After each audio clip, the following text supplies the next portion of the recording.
Pak Dedi, silakan. Ya, terima kasih kawan-kawan. Kita bangga sekali dengan hari ini karena apa? Sekali lagi terbukti apa yang diributkan orang selama ini, bahwa pemilu kita ini di bawah pemerintahan sebelumnya adalah pemilu paling brengsek dalam sejarah. Sah. Kenapa saya katakan begitu? 545 daerah pilkada. Oke? Total putusan itu menyangkut 310. Bukan berarti di luar 310 nggak ada masalah. 310 itu hampir 60% dari total pilkada kita. Hampir 60%. Gila itu.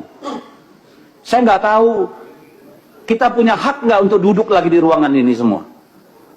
Kalau kita punya budaya malu, saya kira wajar kita mundur semua. KPU, Bawaslu, Mendagri, Kapolri, gagal kita ini. DPR juga. Supaya adil. Nggak apa-apa, kalau perlu kita mundur berjamaah, saya siap. Supaya sebagai tanggung jawab kita terhadap bangsa ini loh. Hampir 60% pilkadanya bermasalah. Berarti yang tidak dipersoalkan itu hanya 235 daerah. Bukan berarti tidak ada masalah. Dari 235, 37 itu kota kosong. Berarti hanya 198 daerah. 198 daerah itu bukan tidak bermasalah. Either pelanggarannya terlalu masif sehingga tidak bisa dibuktikan, atau orang udah capek. Sekarang rakyat disuruh bayar lagi 1 triliun. Buat kelalaian kita semua. Yang bener aja kita ini, tanggung jawab kita di mana? Masalah SKCK, ijazah, administrasi yang tanggung jawab siapa? KPU dong, mundur. Pecat semua yang di daerah itu, Pak DKPP. Putusan MK jelas, semuanya habis.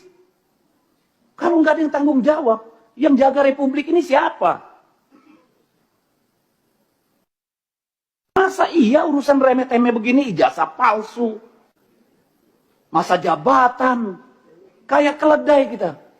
Berulang-ulang masuk lubang yang sama. Ini soal kualitas. Secara administratif aja kita gagal. Gimana secara substantif? Ini keterlaluan kalau menurut saya.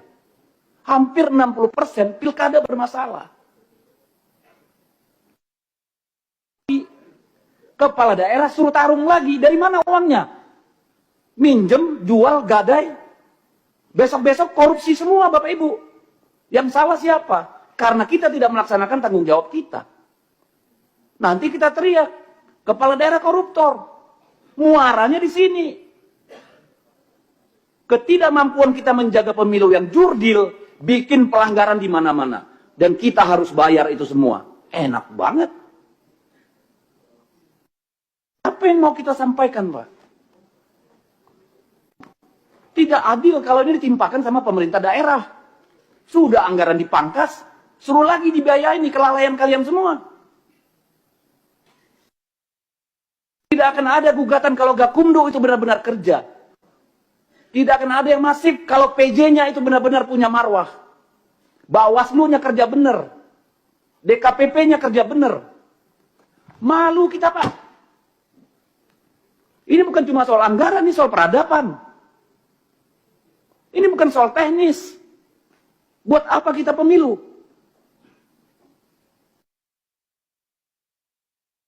Jadi kalau Pak Ketua KPU nggak merasa bersalah, Pak. Nggak tahu lagi saya, Pak.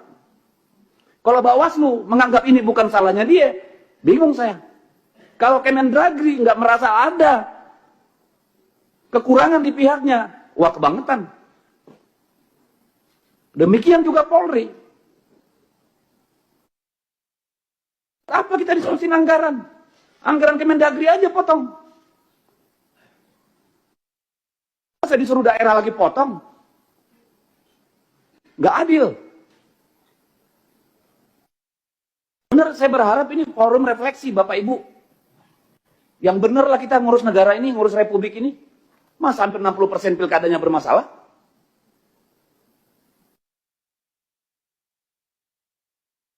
Kapan kita mau jujur, Pak? Saya tanya nih Pak Bawaslu, KPU, dan Pak Kementerian Dalam Negeri. Ini yang mau kita wariskan, Pak.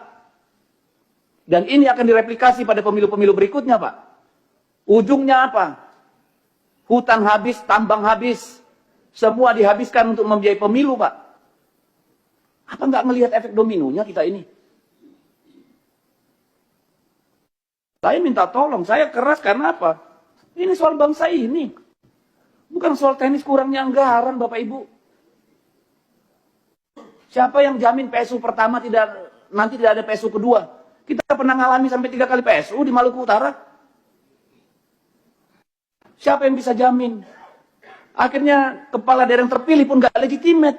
Yang milih nanti 20%, 30%. Cari uang lagi mereka untuk money politik. Untuk sembako. Garbage in, garbage out. Sampah masuk, sampah keluar. Kalau mau kita mundur bareng-bareng, ayo mundur. Tanggung jawab sama negara ini. Gimana kita ini?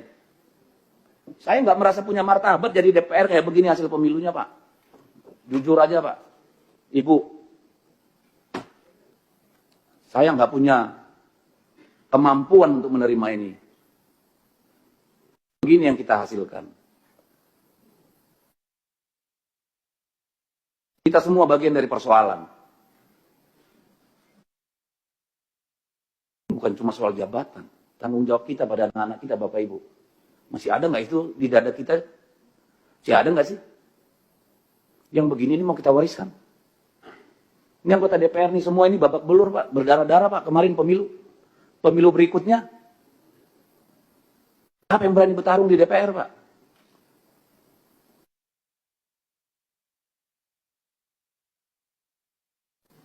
Saya habis kata, pimpinan.